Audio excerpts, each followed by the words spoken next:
Hey guys, welcome to Words Matter, Not Content, a Conversation.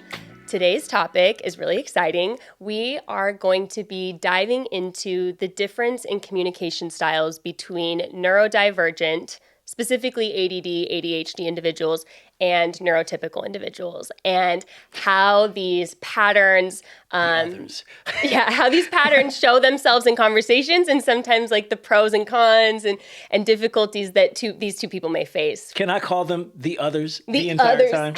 No. Can we just call the neurotypicals them? Okay, Shane, I see you. So that is our topic today, and we wanted to bring in a very special guest. We have Madison Yolden, who is also my cousin, but she is here today to weigh in and provide some expertise as she is a therapist. And so, Maddie, I will let you introduce yourself in a bit more detail. Okay, so first of all, thank you both for letting me be here. Of course. I'm super excited. But yeah, I am a candidacy. I'm currently in my candidacy licensure to get my LCSW. So I am a therapist. I'm about 2 years into that. And so I do specialize with LGBTQ. Love that. And then also neurodivergency. I think that plays a big role in things. Mm-hmm. I see it a lot in the LGBTQ community, but I myself am a neurodivergent. And so I also just love learning about my brain and how folks like us operate. So that's a little bit about me. I do also have a fiance and a wonderful 12-year-old daughter. We love that. All neurodivergents? You know, my fiance is a normie, so we will get to hear a little bit about how our communication styles can sometimes clash. I love that. That's Shout out perfect. to Bethany. Yeah, exactly. That is perfect. We love her. That's perfect for this episode. You know, I am a little curious on how this episode is going to go, right? Because when you have, so I would say, I don't know you that well, Maddie, but I know Brusha fairly well, and she is definitely neurodivergent, but she's probably the more neurotypical between us. I feel like mine shows itself a bit differently. Just differently. Yeah. But like, I'm excited to see if this conversation today even happens, right? Because it's a room full of neurodivergents. It's either going to be amazing or nobody has a fucking clue where we're going. I think it's going to be amazing regardless. It might just be, we'll see how like focused it is. Right. You know what I mean? I think that's literally the whole part of this like topic. Neurodivergents are going to love this episode. I'm like, come in here. I was going to say, it might just be a really good reflection for all of us. We just it's just group therapy. We all just cry. Yeah. Oh my gosh. Maddie's like, you guys owe me $100 for that. Yeah, like that was a session. Invoices in the bank. Exactly. 100%. Oh my God. But so I think what I do want to start with though is that for those that are tuning in who don't know what it means to be neurodivergent or neurotypical, Maddie, I was hoping you could kind of define the two for us so we all have a baseline understanding. Yeah. Yeah. So I think in all honesty, there's no simple way to explain the differences. However, I will say some of the big things are really just the passion and creativity that I think a lot of neurodivergents just outwardly express. And we oftentimes can be the ones who are up in the clouds, whereas neurotypicals are often down on the ground. And I think that in itself makes it hard for them to sometimes understand where we're coming from. And so I think to an extent, it's a beautiful thing, but to an extent, we're kind of living in different realities in our perceptions. Entirely. Yeah. So it's needed. It's necessary. It's a balance. Yeah. But right at the core of that is how do we learn to communicate? Absolutely. Yeah. And so just to clarify, especially for this particular episode, when we say neurodivergent, I know that can mean a lot of things. Like you just said, it's not simple. That's often people with like ADHD, people who have autism, or like there's other, or like on the spectrum, like, right, there's lots of different like diagnoses that can fall under that umbrella. And so I wanted to acknowledge that and then say that this conversation will be more specific to ADHD and ADD. So it's like, I don't want to just like blanket statement neurodivergence and just people like with that lens as we go into this conversation. So I think that's really helpful. And so, John, I know that you were the one who brought up this topic originally with me and are really passionate and excited about talking about it. And so I was wondering if you could tell us a bit more about the why. Girl, you got like an hour? Okay, so... No. Just for this section, I mean. So like I've been thinking about it like in a real way, like what we do with this show, we offer a lot of different perspective. And then something that you are bringing to the show that is a different perspective than me and that is very important to you is, you know, a queer approach in the queer community and these kinds of things. And I've been trying to think for myself, like what I bring that really is passionate to me, that is, you know, a sub-topic or a sub-community. And ADHD is at the forefront of everything in my life. I think ADHD is a superpower. I think whoever made ChatGPT, they built it off the concept of ADHD because I've been a supercomputer well before ChatGPT. Like it's just the truth. And so for me, I wanted to really bring this in. And I started thinking about like communication styles and how it's so different. And before I even get into that, I just want to say one last thing. Neurodivergent like crazy, right? My experience with ADHD could be vastly different than yours, hers, or anybody else watching this show. I just want to say that today that I am speaking from my experience and what it's like being me with ADHD. And with that being said, I think I want to start the conversation like this, Maddie. If I'm making a basketball team, I can get a really tall guy to get rebounds for me. And then I can get a really short, quick guy to be the point guard and distribute the ball and all this stuff. Neither are better. They're just different and they have a different skill set. And you need both to have an effective team. And that's literally what this conversation is to me. This is how it all stemmed. There's no right, there's no wrong. It's simply effective versus ineffective for your style of communication based on how your brain is wired. And I think that's kind of where I wanted to start. Knowing your role on the team. Yeah, knowing 100%, knowing your position. Like what role do you play? And how to work with other people on the team. That part, like especially if you're the coach, especially if you're a leader, right? If you're running the team, knowing, okay, neurodivergent, ADHD over here. Yeah, we're going to put you in this, and this. And this person over here needs to be the statistician. Like you're taking all the stats. Like put us in the right roles for success. So that's kind of where I wanted to start, I think. No, I think that's great. And I think, you know, Maddie, we're really sportsy. So that made perfect sense to us, obviously. Yeah, we totally follow. We totally get that. Hey, yeah, no, I'm kidding. Women's sports, okay? No, we do love the WNBA. Without a I doubt. meant that when we might like it for different reasons, but I like it for other reasons too. Don't trip. Oh my gosh, no. But I do think that I can paints a really good on the team, okay? I think that paints a really good picture. And so I think it would be good to start with let's talk about the neurodivergent aspect of this. So like what, Maddie, do you think are some of the positives, some of the strengths that neurodivergent people bring to conversations and how they communicate? Okay. Well, let me get situated here. Okay. Now that we're getting into the nitty gritty. Yep. Yeah. I think first and foremost, going off of what you've already said, and we all have different experiences. And so I think one of the things that I actually wanted to talk about today was the fact that a lot of us have to kind of find what our strengths are. For me in this podcast, I think a part of it is also acknowledging a lot of us weren't diagnosed until later in life, especially for women. Yeah. And so for me, a part of my journey was actually with my partner figuring out what are my strengths. Oh, wow. What do I bring to the table? Yeah. I had been kind of living in this understanding of I'm chaotic, I'm disorganized, I'm always late. And so I didn't know what I was bringing to the table. Now you ask me this, and I think that's where it all starts. For me now, I can say that I do bring the ideas. I also bring the patience. I'm able to really sit in spaces for a long time, like with our daughter, being a preteen, where my partner, she's like, I don't know how you do it. I was done listening 10 minutes ago. Oh my gosh. Yeah, totally. Yes, because there's this innate part of me that I've realized that I love listening to people. Mm-hmm. I like to be empathetic in these spaces. And so that's what my strength is in the relationship.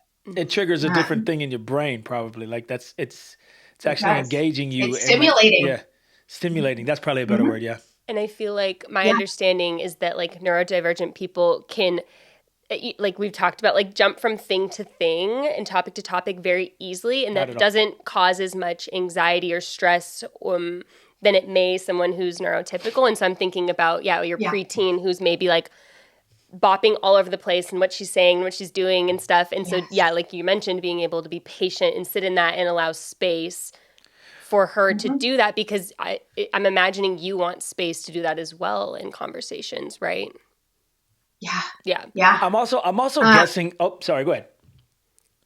No, I want to hear what you were going to say. I'm also guessing that it's not necessarily. Please correct me if I'm wrong, but I don't know that Maddie's actually like having a level of patience. I think that your preteen who's bopping around and bouncing on, I think that's how your brain is wired. So you can actually keep up with that conversation differently. The patience comes with sitting with a neurotypical. Like, I'm like, get there. Oh my God, get there. Or actually like, get to the point. I have finished your point for you an hour ago and I'm just sitting here. Oh my God. Whereas your 9-year-old, preteen, 10-year-old is like bouncing around, doing all this stuff. And that's exactly how I listen. I'm like, great. It's like listening to 8 conversations at once. So I don't know that that's patience. I think that's just effective communication. Fair. I think you're onto something too. And that's again, see, you guys are already talking about all the things that I wanted to bring up. That was another thing that I wanted to talk about, was being able to, there's something called the ADHD nod. If you're talking to a neurotypical and you get bored, you just start to, That's just I already started laughing because I already knew where this was going. Yep. I feel seen. I feel like this ties into what we were talking about, like offline, where you're like the amount of engagement I'm offering. Yeah. So maybe go into that a bit more. Yeah, that's a really interesting thing. So ADHD. So the thing about ADHD for me that I kind of want to touch on, it's like when you're really engaged in the conversation, the way that shows up in me is I tend to interrupt you. I tend to be fidgeting. I tend to be, doe-eyed, thinking of like all these different things, like all these things are happening. That's my side of it. That means that is the sign that like, yo, I'm loving this. Unfortunately, to a neurotypical, this is rude. Like I'm interrupting you, I'm not paying attention, and I'm not doing all that stuff. And the other side of what I was telling her is like the effects of that is directly proportionate to your level of interest. And what I mean by that is this. With ADHD, specifically me, emotional dysregulation is a thing. And it took a very long time for me to understand how to regulate emotions having ADHD, because we're not born with that skill set. We don't have those wires. We have to develop them. And so I'm lucky to have developed them with the help of some really incredible people in my life. But what happens is when you're what's the word I want to hear? When you're dysregulated, your emotions run high, and ADHD people can have what I like to consider like the highest sunburn ever. Like it's like super, super, super hot sunburn everywhere. So like the slightest little, like 3rd degree sunburn, like it hurts so much. But we're talking not physical, we're talking emotional. And so what tends to happen is as I'm talking with you, I'm engaged and I'm interrupting you and I'm talking with passion, this and all that. And you're going like that. And that little bitty, like that feels like you just hit me with a bat in the side of my throat. Like violent. It just hurts. Yeah. Like I'm like emotionally attacked. Yes. And so the shit that sucks about that is me showing you who I am and being excited for you and being all the way invested and engaged in this ends in pain and emotional discomfort. And so it has me pretending or holding back who I actually am in this conversation so I don't have to do that. So when you find a friend, a partner, a boss, whoever that actually can see you and accepts you, girl, Yeah. can I just tell you, this is Yeah. it's crazy. Yeah. The number one thing I hear is, and again, this is coming from my experience also, but also clients, feeling unheard and unseen. 100%. So I picture that. So, is that on the side of like the neurodivergent person feeling unheard and unseen? Because I feel like, so yes, like I have ADHD, but I think mine shows up in a very, very different way. Like I would say from a communication style, I tend to be more of like what we define as like neurotypical or some of those patterns.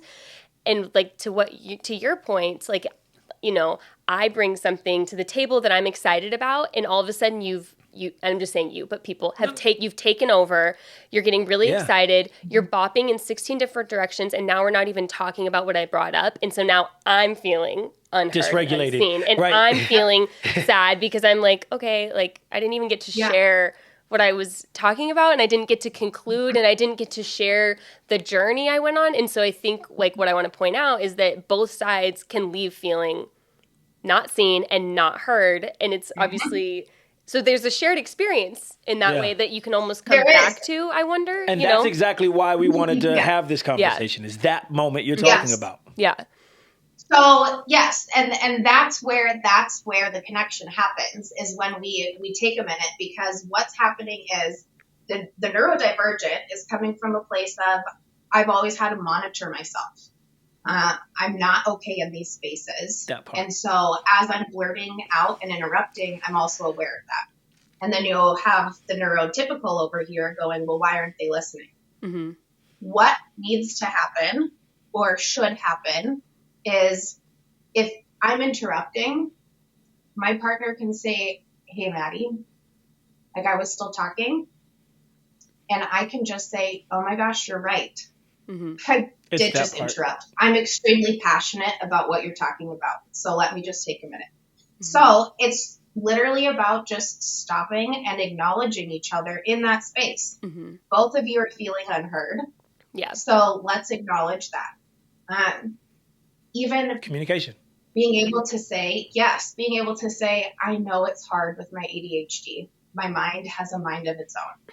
Totally. Like, I also am working on it. The concept. Yeah. We're in third dream. Inception. It's right. But like living with ADHD, it's like, to a neurotypical, they're like, yeah, okay. Mm-hmm.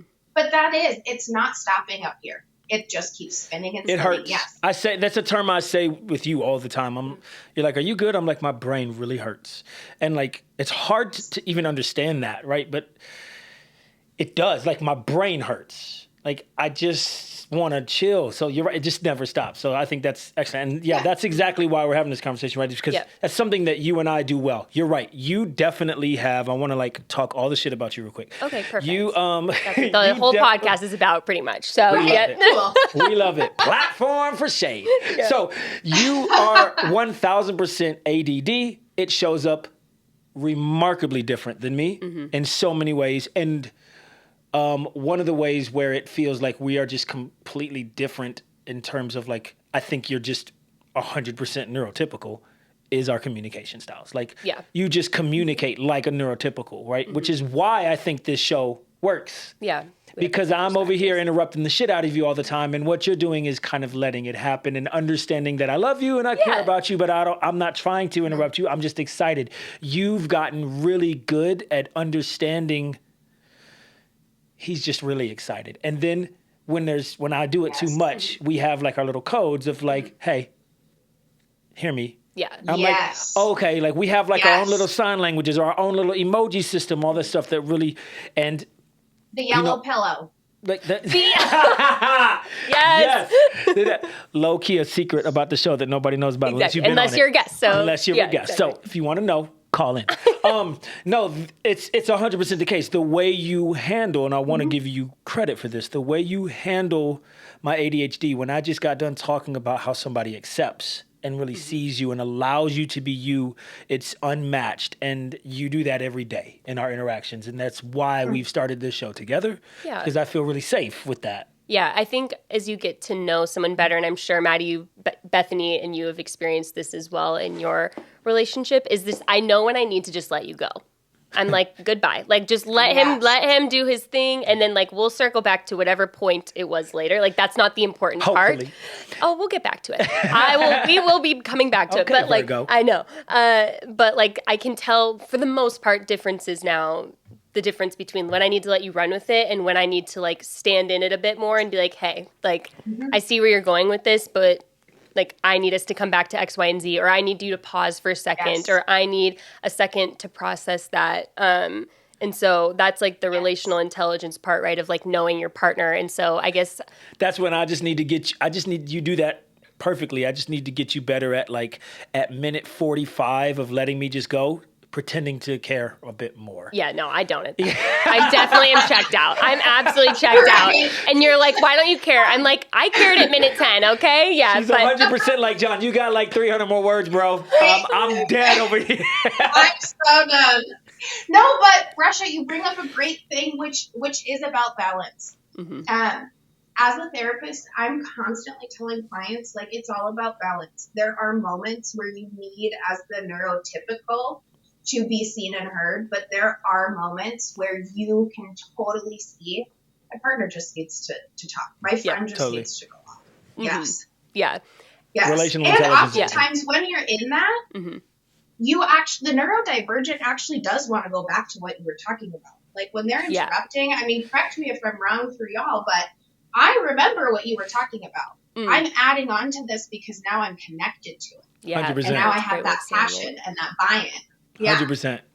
The other thing that I was thinking about when I was like preparing for this episode is again thinking about like the strengths of each communication style. And maybe this would be more common in like a work scenario or maybe like a friendship as well. But like if you're going to go into like a conversation thinking ahead of time, like, is this a brainstorming conversation or is this like an I need to get like XYZ done conversation, you know? And so from a work perspective, because like the idea that neurodivergent people, like so amazing at brainstorming, connecting things that you would have never thought of, thinking of new ideas. And there's conversations where that is like the goal. And so that person should be able to go all the way in on that. And the neurotypical person needs to just like let them do that. Like quit with the task, quit with the list. Like who cares if you're off base versus there's conversations. And we've even seen this with Words Matter where I'm like, no, John, we need to get actually these like 3 things done and talked about. And so like that allowing them, and I need you to like stay on track just a bit. And like, we'll talk about these ideas another time because we only have an hour. You know what I'm saying? And so I think that's when a neurotypical person should be allowed to shine in that moment to say, let me help us get this done. So I think that's another way is maybe setting that tone at the beginning so that you're not in the middle of it being like, like I pulling. I definitely have things to say, but pulling both ways, but just being like, hey, John, I think this is a strategy. This is a John moment. This is a strategy conversation. Or like, I think this is a brainstorming conversation. Like, let's let this go wherever it goes. Yep. Yeah. Well, I'll let you go first, please. Okay. I was just going to say, too, it does also happen in relationships because when you were talking about this, it's a little bit different. But about a year after I graduated grad school, so I had just gotten done with the 2-year program. Like, my partner was the sole breadwinner. We struggled through it. About a year later, I told her that I wanted to be a lawyer. Like, I was convinced I was going to go to law school. The most neurodivergent thing ever. Maddie. And she just said, okay. So, what an incredible partner. Letting the neurodivergent go on their little tangent, right? Connect, brainstorm. I had it all planned out. And she gets you. Yeah. She gets you. She said, pop off, sis. Go to law school. I fucking love that. Oh my God, that's so good. Oh, hilarious. But what were you going to say, John? What I wanted to say to your point was, yes and no. I see your point about like understand, like from a professional stance, right? Like knowing that this meeting is specifically a neurotypical heavy meeting versus a neurodivergent heavy meeting, if you will, right? For lack of better. Brainstorming versus task oriented. Let's say that. Yeah, I love that. Yeah. Sure. I think that comes down to your ability to hire and put them in the right roles and positions. Meaning, in either of those meetings, a creative director's position is to be creative. Make your neurodivergent the creative director and let them do their role. And if the meeting doesn't need a lot of creativity, they won't be as creative. And she has shit to I say. definitely have some shit to say about let's this. get it. And then like on the other side of it, it's like, it's because, but I also, let me try to you know get what ahead. I'm going to say. Let me try to Just get ahead. Let me make my own point. Oh, yeah, you know. Floor is yours, Brescia.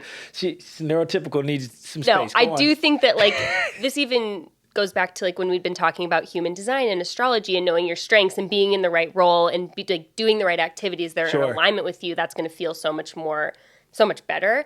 What I was going to say though is like, here we go. Now I'm in a box. I can't be I'm neurotypical. And so then it starts to seem like, okay, because you're a good, I'm going to say note taker, or you're good with the numbers, or you're good at the XYZ, like checking the boxes, like you're not the creative director. Like leave that for people who brainstorm in this way and not your way. You know what I mean? Like it almost is opposite where it's like, okay, now I've been placed in a role that, yes, highlights my strengths, but doesn't allow me to be creative. And that was what happened a lot in the first half of my career, right? I was in these like accounting, CPA roles that I didn't get to be creative in at all, even though I was good at it. And so I do think that like there are times when like, yes, I'm creative, but I have to be the one that does the checklist. And so then I don't have as much time to be creative, or I'm not thought of as the creative person. Yeah, it takes away, because here's the other thing is, yes, we neurodivergents tend to be more creative, but does that mean a neurotypical shouldn't be? Yeah. Yes, neurodivergents tend to not be task-oriented, but does that mean we shouldn't be? Correct. So I do like the putting it into boxes. And I also do agree, too, with John of, I think, in all honesty, it does take good leadership to be able to recognize that. And also, right, again, what project can I push the less creative person to be more creative? Where can I make room for that? And where do we need to stick to things that we all just know? Yeah, no, that's a great point. And I think I want to challenge your point. I agree with your point, but I'm going to challenge your point with real-time example and real-time conversation. So let's just get into that shit. So when you were at Deloitte and also like when you left and did CPA stuff and all that stuff, you just got done saying like you didn't have a chance to be creative. You were more neurotypical because that was the box they put you in. You feel that way, correct? Yeah. Right. When we started Words Matter, we sat down and we had conversations about roles and responsibilities. And we agreed that I was going to be I'm more the creative approach. Mm-hmm. But do you feel like I don't allow you to be creative at this company? No, I'm not saying that. So there's no box for that specifically. Yeah, this is just, I agree, but there wasn't just like a default assumption. And it is also the default assumption that I'm going to do like, I think it's just more about being able to challenge the default assumptions. We've done a good job with this at Words Matter. You've always been saying like, yes, you may be the creative lead, but I'm very involved and you've always included me. So this isn't like a call out to like the way we engage necessarily. Not at all. I think I'm using it as a success. Yeah, we've done a great job of doing that's that. What this is. Yes. This is how more spaces should be. Thank you. That's kind of where I'm going is like what she's basing it sounds like, and please correct me if I'm wrong, but it sounds like she's basing on like her past experience and that box totally makes sense. Yes, and not neurotypical, this. Go sit your ass in that neurotypical box and let the creative direction live in the neurodivergence. I feel you 1 billion%, especially knowing your history, why it feels that way. But what I would love to see, and I don't want to shit them, but like I would love to see more companies understand that just by putting me as the creative director doesn't mean that I don't have the wherewithal and the understanding to find that neurotypical who is still very creative and have her add to the team, because that's how I would run my stuff. Mm-hmm. And I'm using our success model as the challenge, I guess, in that. Not to call you out, Brescia, on your personal life, but call her you out. Can call me out. Maddie. Right? Your ability to be in those more neurotypical spaces, correct me if I'm wrong, but we had to mask a lot. Mm-hmm. And I feel like you were very good at playing a role for most of your life. No comment. Yeah, no, you've nailed it 1,000%. Yes. Mm-hmm. Yeah. Which is why there was like this, my diagnosis didn't happen until like 3 years ago. right? And I had to advocate for it. Oh shit, I want to talk about this. And so, yeah, Maddie, you are absolutely correct. I would like, if I can, if it's okay with you ladies, I would like to juxtapose that just real quick, because I feel very grateful for my diagnosis. I think I might have been, this is completely just pulling it directly out of my ass. I have no background on that, no research, but I'm positive that I was like in the first 10 people ever diagnosed with ADHD. I was diagnosed at like first grade? No, maybe kindergarten. Like, so my entire life, I've had something to blame, if you will, or assign these. Explain. Yeah, like, sure, all of it. Yep. These tendencies, or this, you said earlier, and I wanted to bring it up earlier, when you were like, this chaotic brain, or this, and you were like, I just think something's wrong with me, or all these. I was always like, that's just my fucking ADHD, blah, blah. And so, like, for me, it's been very beneficial, and to the point where, Maddie, I've told her this story, but it's really interesting. Everybody should know the story. In 9th grade, I threw my Ritalin, because at that time there was no such thing as Adderall. It was just Ritalin. And I threw Ritalin out the window and was like, never again, not taking this shit. I am going to learn how to control this shit. And it took me 20 years. Legit. It took me 20 years. But now that I understand my ADHD inside out, I'm telling you, it's a fucking superpower. It really is. It's insanity. Yeah. It is. And I guess if we want, we can talk about the differences of male and female I would love to. neurodivergence. Yeah. That's kind of what we're seeing right now with us three is, yes, the women have been diagnosed just in their adulthood. And it's because of what we know. And so I will also say this, again, I'm in my candidacy and I'm not in these forums, but I have heard that some of the neurodivergent experts have discussed even combining ASD and ADHD. What's ASD? Asperger's? Is that what that is? That's autism. Autism, Yep. okay. Yep. So with that being said, what I'm getting at is we are just learning so much. We knew very little because our research, unfortunately, I learned this in grad school, but all of our research is done on white men. Yeah. And so there's a lot of missing research and information. Right? Shocking. Right. No one's surprised. Yeah. America, Shocking. Can't believe that. Because that would be such a great world. The exact same human in every interaction of your entire life. Sure, that'd be lovely. Let's do our research that way. Jesus fucking Christ. Okay, sorry. Yeah, and then we just give the women lobotomies. It's totally chill. No, totally fine. We don't need women. They're just here to put out children when we desire them. Fuck off. Don't get me started. I will go hard. Okay, all the way off. But right. Yes. I love that. Yeah, that's a sidetrack for sure.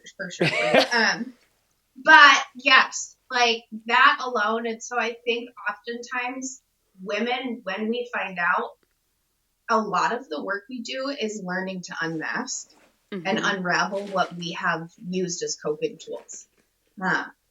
And that is hard. Can you give us an example? I was going to say, do you have examples from your life that you're willing to share? I would love both of you to give a personal example. Well, and then I'll try to follow it, but I don't know. Yeah. Okay. I'm trying to think of one. Let me try and find one that would be easy. Do we need the pillow? Take your time. I think I can think of one for me, and I guess, I don't know, Maddie, you can tell me if this is related to that or not, but I think this, when I hear unmasking, this is what I think for myself, and I think you can attest to this, that I grew up having to be like, yes, how can I help you? Oh my gosh, I'm always in a good mood. Yes. Oh my gosh, can I say this nicer? Stepford, I'll say almost. it nicer. Yeah, exactly, and I'm creepy. really calm and patient, and I'll just be nice to everyone. Yeah. And it's like, that was just the role, and I was like, make sure everyone's happy, make sure everyone's at peace, and so now... John, you see more of this side of me where I have unmasked a lot in how I... Yeah, I'm uncomfortable again. Where I've stopped sugarcoating some of my language. I've stopped sugarcoating some of the messages. I've stopped feeling like I have to be nice and kind and thinking about other people 24/7. And I've said this to you that like I was way far on this scale of like the overly nice, we'll say like Stepford wife perfect child. Then there's the like being an asshole, and I don't want to be that either. But like finding the middle ground has led me, sometimes I say things and it's a little intense and it's not the nicest way, but you have to learn, you have to say that in order to be like, well, that was too much. What was like the middle ground of me socially engaging with the world, but not having to mask the way I did growing up. Well, think about it, right? You spent your entire life guarding and masking and doing all this. We're talking, how old are you? Like 84. So like, you an old ass woman. Okay, so like. Not 84. She's 31 going on 82, y'all. Not even young. You know. Okay. So like, you spent like so much of your life masking and guarding and fitting into that box. And then all of a sudden you are allowed to not. You're not going to know. You've got 5 minutes of practice. Yeah. Of course you're going to be all over the fucking place. And with that being said, let me just on TV for the world to see. Let me just tell you, yes, sometimes you go all the way on this side and you are a bit of an asshole. I love you even more that way. And I just need you to maybe come back and be like, yeah, I was a bit of a bitch. I'm going to give you a hug. Give me that. And that dysregulation of mine, the sunburn is, that's like the aloe vera gel for my sunburn. Fine. It can be after. I hear you. No, we love when you are you. Yeah. Be you. Yeah. Yes. Love that version. So that's my example, Maddie. I don't know if you have one. Absolutely. So as you were talking, I was like, oh, you silly goose. For me, my masking, to talk about unhealthy ways, I turned to addiction. That's how I got through my ADHD for the longest time. And it wasn't until I got clean and started getting services and therapy that someone finally said, do you have ADHD? And it's astonishing how many neurodivergents are masking with addiction. I mean, it chills you out, right? Just because they're unaware. I often have clients. Well, I mean, I have clients who meth, for example, can actually help. I have lots of folks who have said they can actually function on meth, which they can't, right? Like to an extent they which can. They're wrong, but right? But meth they is think stimulant. They can. Yeah, it is. Right? To an extent, it somewhat does. They're able to get up and complete tasks throughout the day because to a degree, meth is a stimulant. Disclaimer, not telling people to turn to meth to cure neurodivergence. No, meth, not even once. That's the message we had growing up. Yeah, exactly. Not even once, guys. Yeah, exactly. Right. That's going to be the worst way you can figure out. That's extreme. It's a bit extreme. Right. Yar. But, right, a big part of that is, I think a lot of us self-harm. I think I see a lot of neurodivergence with self-harm in their past. Suicidal ideation or thoughts. So there are also these really dark sides of how we've masked. Without knowing that neurodivergence. Yep. We have a high risk of depression and anxiety. They almost go hand in hand with ADHD. Well, I was just about to say, I wanted to say, before I do my example, because this entire conversation was bringing me to a realization and like something that I learned through you, which was just like mind blowing to me. You connected if you're comfortable talking about like the depression and ADHD thing, I want you to connect it because that's what I was just going to say. And connect it to like how it blew my mind because I had no idea. Yeah, because I think this is what initially brought me to wondering if I was ADHD was because I've spent my whole life battling depression and anxiety to varying levels. I'd been on different types of anxiety medication, therapy, all this stuff, but it kept coming back. And I know to a certain degree it will continue to. Like, this is just part of like who I am.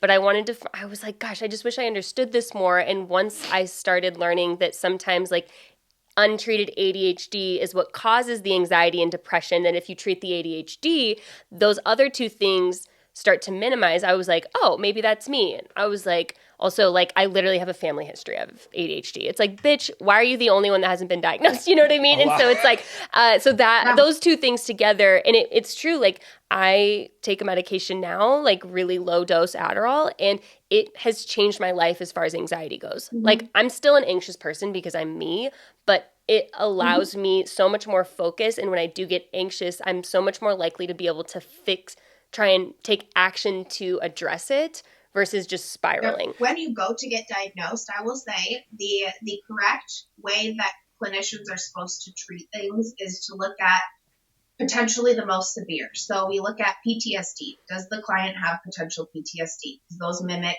depression, anxiety, and ADHD. So if that's not the case, or we resolve the PTSD, then we go to anxiety. Once we resolve or can close out anxiety as the main cause, that's when we go to ADHD. So the other part of this is sometimes it takes time. If you've already been to therapists, and like Bresh's story, you're already going in where you're like, I've done the work and it didn't work. Yep. For me, it was all at once. And so I did go in, we treated the PTSD. I was having anxiety. We got the anxiety figured out. And then I was able to be like, I can't focus. I cannot time manage at all. Everything keeps spinning. And that's when my therapist was like, ADHD. So I just want to give the disclaimer that it does also take time, because we also don't want to be out here just saying that you have ADHD when that's not the case. Yeah. Totally. Yeah, overdiagnosing it, because I know you that's don't get an to be issue part too. of the Yes, super. yeah, You don't get to be part of the super squad if you ain't part of the super squad. Okay, exactly. Just keeping it real. No, We taking submissions, but you don't just get to jump in. there's a vetting process. I will also say I like that you bring up anxiety and depression too, because the underlying theme for neurodivergence is like, you're too much, you're emotional, you're dramatic. And so the depression, we have this shame around, oh, I'm just too much for people. Yes. They don't want me around. And the anxiety is coming from, how am I going to interact with these people? Am I going to talk too much again? Yeah. Mm-hmm. I could start crying if we get into that topic, so we'll just keep it moving. Yeah. But like that is a full-ass trigger. I've been told my entire life that I'm too much, and I'll quickly go into my example of a mask, so because it ties to that. Like my whole life growing up as a kid, I was ADHD as fuck. I mean, I was everywhere, bouncing off of every wall. Like I was one of them kids that no adult wanted around. He was just a lot, right? So I understand where it started from, this you're too much. Then as I grew up and I got into an opportunity to do like music and dance and all that stuff, that works perfectly for that. And then when I was like, being an entertainer doesn't really pay any bills, I want to figure something else out for my life, I started doing the event management world and stuff like that. So it's a bit more corporate with still entertainment. And in that space is when I had to truly mask, right? Like I had to conform to corporate living, if you will. Yeah. And because I'm driving people crazy. Literally, my first job at a corporate office was to answer the phones. And they told me, we want you to answer the phones with a lot of excitement. And I got, my desk was next to the owner. And I was like, thanks for calling. How's your day going? And they were like, his ass is out. He got Maybe just a little excitement from you and a lot from everyone else. People. Exactly. And the people on the phone we did not need to tell him that. Girl, I didn't need that. So that whole thing happened.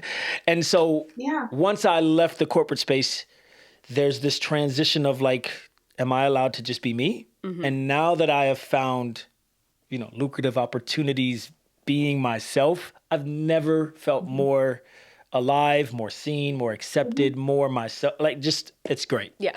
For sure. We love that. Yeah. Okay, so I kind of want to take this to the next section of the conversation, which is really about where neurotypical and neurodivergent people struggle to connect. Everything. In conversation and communication. I think the first one that comes to mind for me is pace. So neurotypicals may tend to like a slower, more methodical pace of conversation, and neurodivergent prefers a bit more 9 at the same time. Yeah. Exactly. For sure.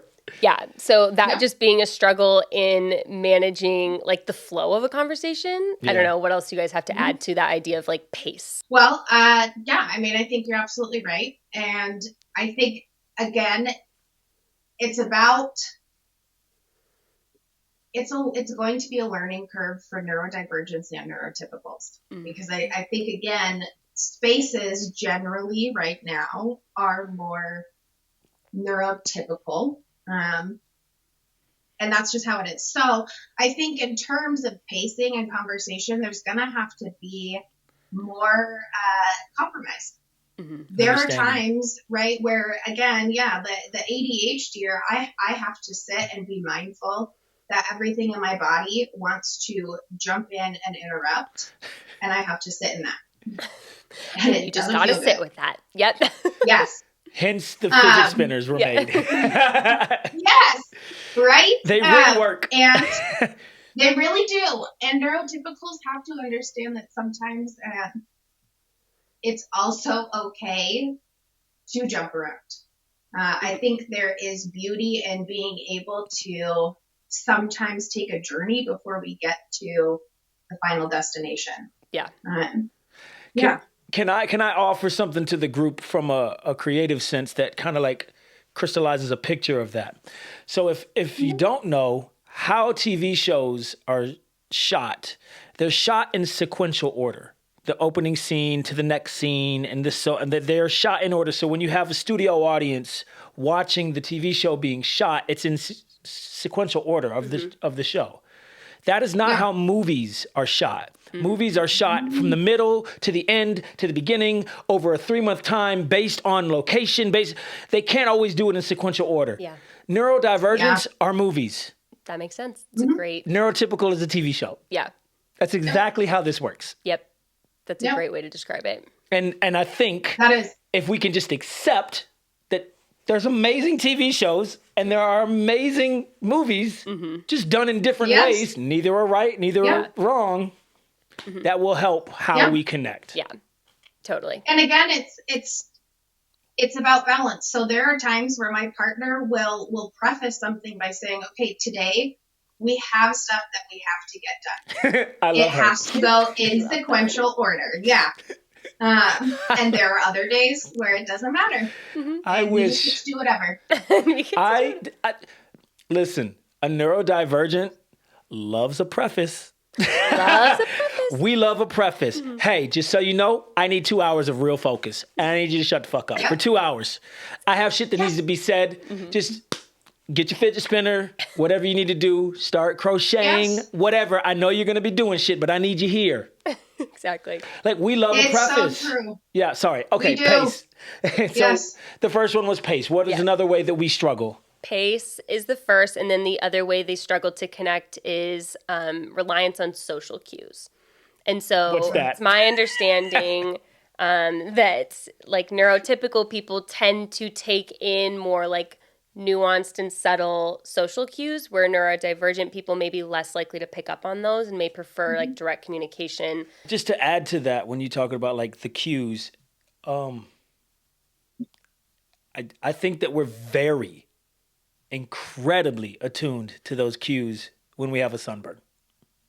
When we're in that sunburn state, especially you, Brescia, like you're the girl of like 5,000 faces, right? Like when I'm talking to you, if I happen to be in a sunburn state, and this happens quite a bit with us, when I'm in sunburned state, if you will, you'll be like, whatever face you want to make. And I feel like you just like completely shit on everything I just said. And I'm like, I'm going to go home. Like, I'll talk to you another time, rather than having that conversation, because now I'm applying relational intelligence. I can tell that you're having conversation fatigue. You've let me run for 45 minutes, all the different things. Like, okay, I'm applying these things that we talk about on this show because we've developed it. But and also you developing your emotional regulation in those 100%. Moments, and not hopefully assuming every face I make is about me, about you, or XYZ. I mean, certain ones I get it, but other ones, it's you know what I mean? I also think one of the best ways to work around that is to just ask. When we're in safe spaces, that's where the healing happens, is we feel safe enough to just ask. Yeah. Was that a look of you want to kill me, or am I reading into that? And especially when the other person doesn't create or load up a story simply because the question was asked. They are aware, based on relational intelligence with this neurodivergent, that they are asking for their own sanity, for their own mind, for their own, hey, Bresh, you said this. It really made me feel like this. It's Friday afternoon and I'm not going to see you till Monday. I'd rather not spend the weekend spiraling. I'd rather just ask you this question and you receiving it as such, like, oh yeah, totally. Like Yeah, no, I definitely didn't mean that. And you're really good at this. Whenever I bring something up, you always say, I'm really glad you asked. That makes me feel safe. Yes. That makes me feel like I'm allowed. That makes me feel accepted. Yep. And that's something that we've worked on, and it's been so beneficial for our relationship, like in every way. For sure. Yeah. That's huge. Yeah. Okay, give us one more. Last one is Sorry, these aren't all of them. These are just 3 of them. oh no, these are the only 3 Oh, things. okay. Yeah, exactly. I checked. As you. It's on Wikipedia. No, I'm kidding. But totally joking. No, these are just 3 that we wanted to focus on. And words matter dies. I know. They're like, bitch, okay. Yeah, I know. Out the window. No.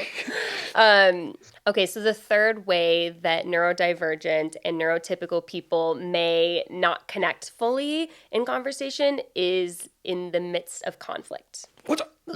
So I'm going to hand this one off to Maddie, our expert on this, to have her drop some knowledge. Do you have a lot of conflict with Maddie? Like the way you said that was just like, Maddie and I are always did fighting. she get on your fucking nerves? exactly. Yeah. Like what? Constantly. Always beefing. Exactly. It's really, it's exhausting. It's out of for the control. family. Yeah. Here for Truly. it. Okay. Yeah. Oh, shit. Well, please give me some knowledge on how to handle this shit. Yeah. Oh, I love it. Okay, so I guess when we talk about conflict with neurodivergence, again, from my perspective, I have written it down as a couple, but I think that this can easily transfer to any type of relationship. Sure.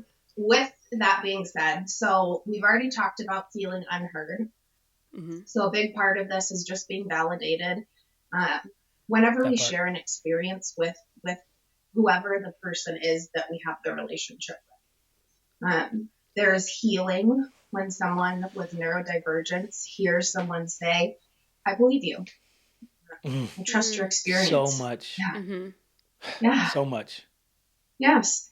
So that just hit me. We come like in with this. Heaviest way. Yeah. Because we need to hear it. It's been long enough where we haven't heard it. So Amen. We have this. Something I also can sometimes see is neurotypicals can sometimes say they feel like they're not getting any like emotion out of their neurodivergent partner. Sometimes it can be really hard to hold space for neurodivergence when we feel we've already figured out what it is. And so, for example, if my partner's frustrated because my ADHD, I was running late, and now we're running late to meet up with her parents for lunch. She's frustrated with me, and sometimes it can be hard for me to hold that space because in my head, I'm going, we're already late. There's nothing we can do about it. So why are you mad? Yeah, right? Like what's done is done. Yes. So sometimes when we can see kind of the facts of things, or our neurodivergence is like, oh, well, yeah, that's why we're here. Neurotypicals are in the space of feelings. And it's not that we're not having empathy. We are just trying to sit in that space.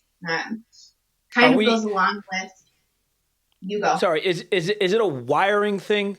Is it like a neurotypical is wired entirely different than us in that moment? Is it like something that is just literally innate? Like I have no idea that this is wrong. It's part of my snow globe, if you will. Like it's just, is that what it is?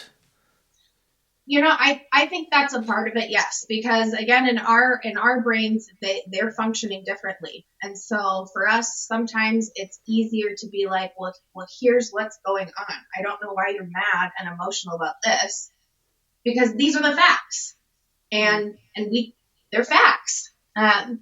So yes, I do think that is one of the parts where it truly is the neurodivergent brain. Like that's just how it operates. And so for neurotypicals to understand that we're not coming from a place of apathy, we are just sitting with it, right? Like we're probably trying to engage and trying to understand. And so maybe we're not as talkative, or we're not asking as many questions. We are just kind of sitting there and we're processing it. The other part to that too, because of the wiring, is oftentimes we know that sometimes we can say things that we don't mean. And so neurodivergence, I think it's a great thing when we can also take space. Like, let me pause. You're telling me all these things. I'm not just going to respond right away. I'm taking the time. And again, it can feel like, well, where'd you go?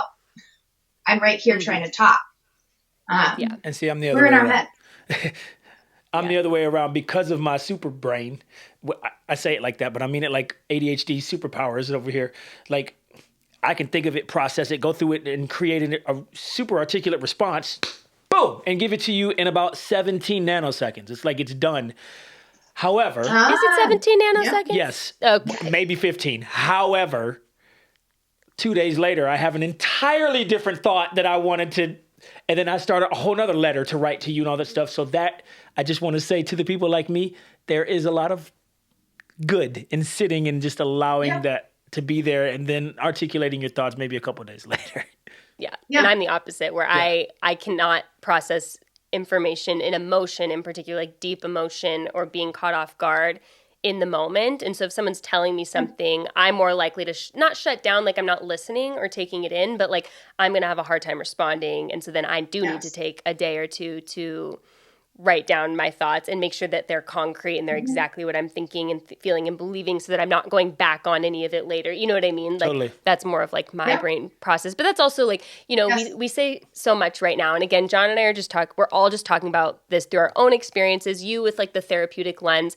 And there's things that can be attributed to like ADHD, and there's things that are also just our personalities, right? Like there's also we're just human beings who have like different preferences. And so it's like, that's not to say that like every little thing can be tied back perfectly to this like diagnosis, but there are some things that can. And so if these things don't resonate, it doesn't mean that you're not experiencing like ADHD or ADD. It's just different, or we're just just different. Yes. Yeah, you're allowed to, and you're allowed. Yeah. That's all. Exactly. Yeah. But what I'm hearing for both of you, which is the neurodivergent thing, is it's a processing thing. Like it just differs, but what we're doing is we're processing. For you, John, you're processing pretty quickly. It is still, you're going through the stuff that's just faster. But that's a lot of times what neurodivergence is it's that ability to process information differently than a neurotypical. Yeah. Totally. Yeah. And I just want to say one thing before, I think maybe we'll wrap it up and I'll let you do that. But like, I just want to say one thing to all the neurotypicals directly. Like, no, I'm just playing. I'm just giving you shit. You on the other team. I'm just playing. No, listen, as a neurodivergent, the only thing that we want is to be accepted. The only thing that we want is to be allowed to be ourselves. That is what we're looking for. And what I have found in my life with any neurotypical brain where I have an incredible relationship, it's because A, you respect that I am neurodivergent. B, you have the care and desire to communicate. Communication changes everything. Words matter. The way you lay it out for me, prefacing, telling me that you appreciate something. I'm really good at this, but I never know because you never say it. Like those kinds of things really allows me to understand. And I also want to say to my neurodivergents, you are 100 billion% allowed to be engaged in the conversation and be interruptive and do all those things that is you. But that doesn't make it not rude. You're still rude for interrupting that person. Take responsibility, take accountability, apologize for that because it's fucking rude. It is rude.